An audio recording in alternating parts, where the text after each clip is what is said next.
Well, I've been in this field since 1985. So this was really I started off in the field of prevention, and it was really all about being able to make sure that we were making sure that all children received prevention information around the state. And what was actually happening is lots of information. We were still in a time where we had schools that were very separate and equal schools, but they were very separated. And what I noted, I had started out with the Texans War on Drugs. This was an organization started by Ross Perot, and it was a part of the governor's office. And what we were, the whole mission was to educate people about the dangers of drugs. It was really a support to the kind of Just Say No campaign. And people literally people later on would make fun of that, but that was such a very simple thing that people around the country grabbed onto and began to say to their children, just say no. This field found me by accident. I was in college studying to be a nurse, I thought, and a professor offered me a scholarship, and I got into this field, and I've never looked back. I'm very, very passionate about it. And it has impacted my family. I have family members that have struggled, close friends that have struggled with substance use disorders. And substances was one of the reasons why I ended up in those, in a foster care system, in the children's home system. So I was impacted. But I also know that hope exists, that people recover, and that prevention is effective. And I love what I do because every day we get up and we make a difference. There's an old Indian proverb that really talks about people walking along a riverbank, and as they're walking along, they see that someone's in the water. So they immediately jump in to try to save the person who's in the water. And then they get the person out, and they notice there are other people who are in the water floating down the stream. And all people are starting to jump into the river to try to save people. They're totally exhausted after about 30, 40 minutes, and they're like, why are all these people in the water? And someone says, well, let me go up the stream and see what's going on. They went up the stream, and what they found out is that the bridge was out. And so you couldn't see that, so people were walking on the bridge, falling in.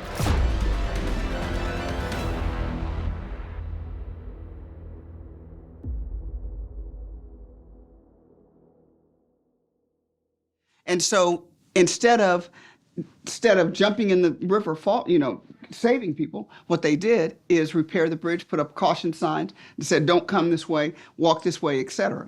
And it's the same kind of analogy. We cannot treat our way out of the issue of substance abuse or incarcerate enough people to stop this.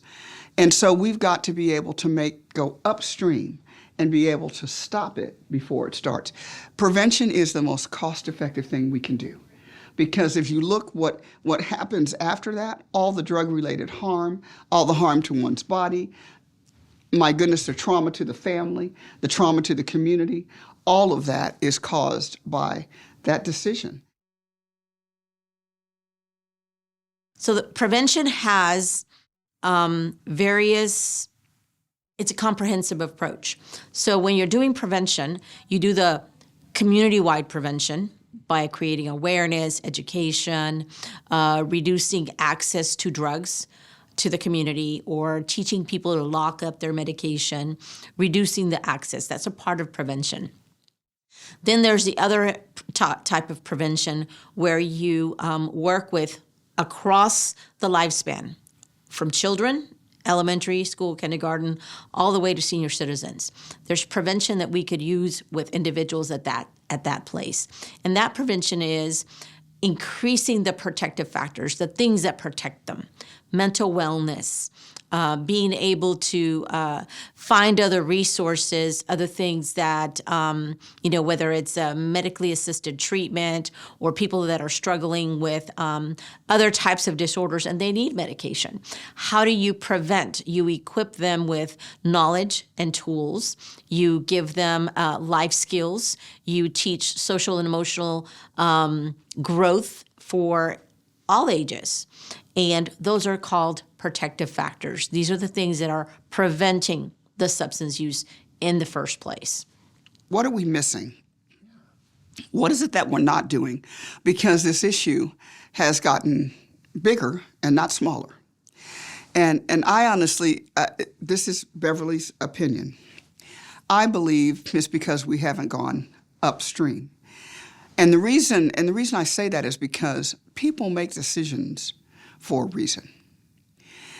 Before they do anything, people actually really do think about something. They think about it. And there's lots of things that help, that impact that decision making. Many people will call it social determinants. The things in life that that influence whether you make this decision or that decision. All of us have that every day. I'm really in a rush, and my gosh, do I really think I can run this light? I'll gain another 4 or 5 minutes. Do I really think, is that worth the risk? I mean, we make these split-second decisions throughout life. What we want to be able to do is arm people with enough self-confidence, self-love, community love, family love, and all of that, starting with the self-love, to have confidence enough to say, is that 5 minutes really worth me risking my life? That's the same decision anybody who decides to pick up a fentanyl pill and use it. Is this worth what it could do? And all of us believe, it's just a little pill, I can handle it. I can handle it. That is what every person who has ever become addicted has said. I can handle this. And what we don't recognize is our bodies are made a certain way. Our organs function. Science has told us all of these things. And when you put substances in your body that alter those functions, something has got to give. Because it's meant to go like this. You put something in it that interrupts this flow, the body is going to adjust. No matter what it is, your body is going to adjust. If you put something here and the flow's like this, it'll back up, something will happen, and it'll put pressure, and then it will either push things back in the wrong direction. Something's going to happen. The same thing is with these decisions. And what what I have always worked on is really helping people to think, why do I want to have the self-love and the self-confidence, the love of my family, the love of my community, my love for them, my love for my community, my love for my family? Why do I not want to do this? Is the risk worth the gain? And that's a decision-making process that looks at people oftentimes, and that's impacted by people's conditions. And that's why they're called social determinants, because they determine things in your life that are going to impact those decisions. Poverty is a huge one. The need to make money, the sense of feeling like you want to have what everybody else has. The sense of I want to feel differently. I'm so tired of feeling depressed. I'm so tired of feeling this. The feeling of wanting to feel something else, to wanting to be able to not think about anything else.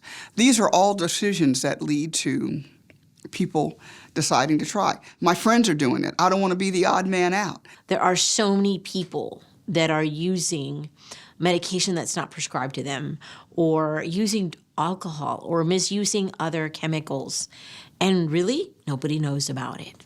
And so it's that hidden secret of how many people, I think we're at the tip of the iceberg. We only see the ones that lose their lives.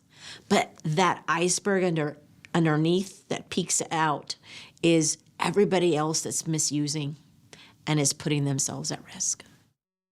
And what's below the water is a lot of people misusing substances, a lot of people struggling with whether it's mental illness, depression, anxiety, self-medicating, taking medications from their grandparents, from their parents, sharing medication with their friends, alcohol, marijuana. So that also increases the use below the water surface of that iceberg, where there's so many more people misusing substances, becoming dependent on substances. And if we lost 110,000 Americans last year in the last 12 months to the opioid crisis, how many more are below the tip of that iceberg down here.